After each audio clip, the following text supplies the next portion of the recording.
That's right. I, Simon Miller, have been studying wrestling and am happy to inform you how you can beat your favorite wrestler if for some reason you ever find yourself in the ring with them. It is no problem. So yeah, here's the 10 secret hidden weaknesses of your favorite sports entertainers. Number 10, Miro and his massive neck. Ever since Miro arrived in AEW, he has been a force. It's a shame we haven't seen him for a while, but the former Rusev always runs down opponents when he sees them because he's huge. Why do anything else? As some people eventually figured out though, his neck is the weak area. Darby Allin and Lee Johnson spotted the flaw as Miro tried to hide it, but this is what made it so compelling. The then TNT champion tried to pretend this wasn't true, but once it was exposed, he was screwed. The best use of this weakness was when Fuego del Sol tried his luck on Rampage and came this close before Miro rallied, tucked tail, and legged it. It was del Sol's friend Sammy Guevara who successfully took advantage of this to dethrone the Redeemer, leading Miro to ask the powers that be why they'd burdened him with such an obvious issue. It was so good. I also think he called it a neck of sand at one point. Brilliant. Number 9, Brock Lesnar's diverticulitis. Now let's get one thing straight. When Brock Lesnar was struck down with diverticulitis, it was horrible, and how he ever had that fight with Alistair Overeem I will never know. Talk about brutal. Because Lesnar gets it, he brought this into the world of WWE, however, especially when he was taking on smaller opponents. It was just a clever way to sell the fact they may be able to win. The best of these was the 2019 Royal Rumble when the Beast went toe-to-toe with Finn Balor, who decided to expose it. Finn just went to town on Brock's stomach, which is kinda sick if you think about it, and when he hit the coup de grace, which lands right on the tum-tum, the commentators exploded. That's Lesnar's flashing red spot. It didn't work as Balor was soon F5'd and done, but that wasn't the point. It was the fact we showed a different side to the Irishman and reminded everyone, even the biggest can fall. This was pretty damn good stuff. Number 8, Bryan Danielson and WWE. Bryan Danielson is one of the best wrestlers ever.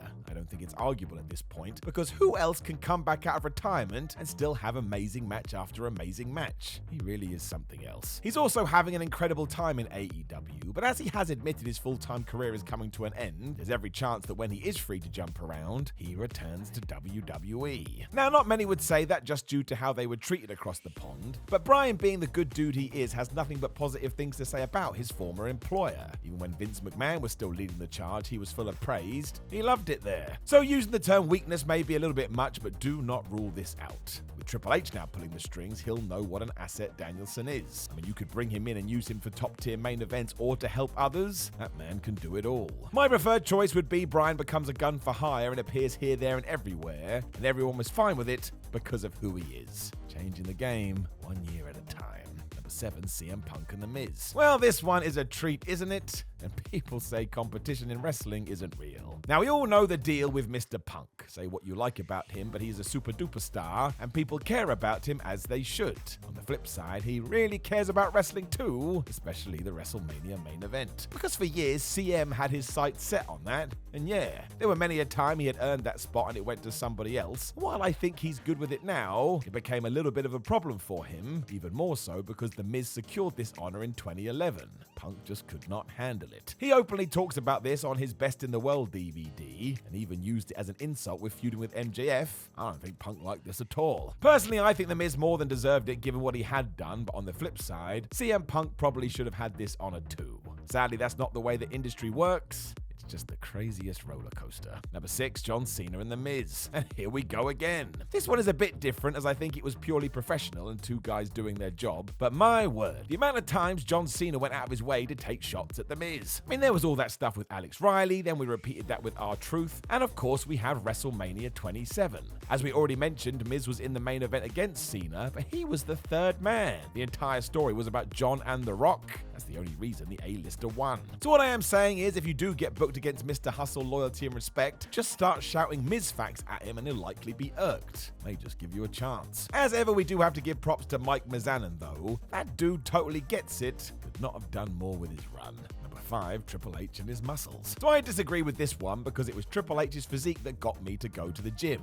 Therefore, I owe Paul Levesque forever. I love that man. It also did get him his big push when he totally transformed in 2000, where he ascended to the main event scene and became one of the best heels in the business. Don't think we can debate that. He was great. After pulling his quad in 2001, though, the game returned a year later, and my word, he was massive. Now again, I still remember losing my mind over this because he was like He-Man come to life, but the wider audience was split. Hunter was so large, it looked like he was struggling to move as well as he once had, and that makes sense. He was basically an entire bicep. I think he must have realized this because he soon downsized, even though he remains super jacked, so maybe the gym is his weakness. Tell Triple H you want to go get that pump, and he may be so distracted you can hit a roll up and win. There are definitely worse plans. Number 4, Sting and Trust. So this is another good one, and bless Sting, what a dude. For you see, throughout the years, Steve Borden has tried to be a good guy. It started in the late 80s when he wanted to be the fan-friendly center of the new Four Horsemen, when they turned on him and kicked his ass. This happened again in 1995 when Ric Flair was responsible once more, and a year later Lex Luger was also having his doubts. If it wasn't for the NWO, he would have sparked him out too. It pushed him over the edge when the Macho Man Randy Savage joined in as well, which is when the Stinger finally saw the light. He totally changed up his gimmick to become the Crow, and no more would he let this happen.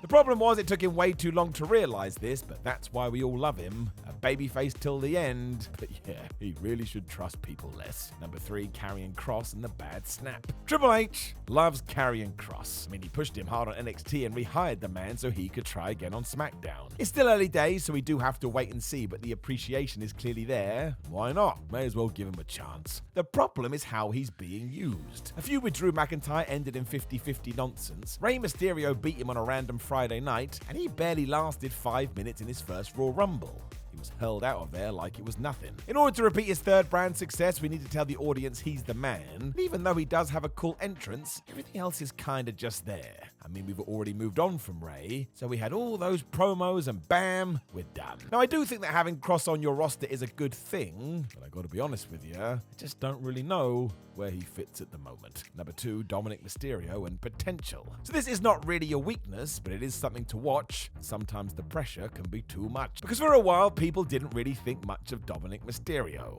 He was just Ray's son doing Mysterio things. There was definitely something to him, as Seth Rollins proved at SummerSlam, but he had to try to take his own path to stand out. And my word, did we figure that out. Basically kidnapped by the Judgment Day and turned into an ex-convict, the condom is so entertaining and such a dickhead, we are onto something.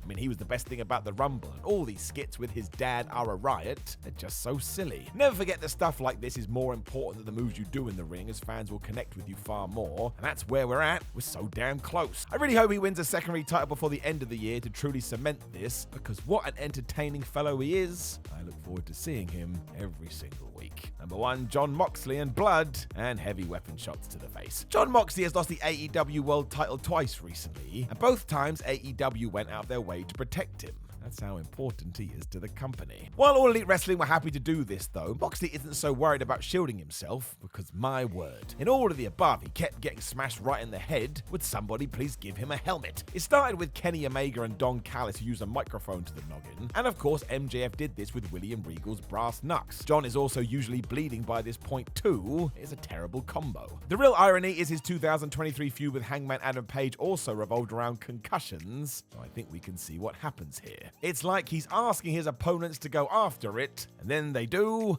Whoops. Know of any other secret hidden weaknesses of your favorite wrestlers that other people can use to beat them in case they do face them in a match? Make sure you leave a comment below, and like the video, share the video, and subscribe. Then please do go to the website whatculture.com to read more articles like this. Follow us on social media at WhatCulture WWE and Simon Miller 316. If you'd like to watch another video, we have some. My name is Simon for What Culture, although obviously it's not, because that would be really weird. Let's just end this now. Goodbye.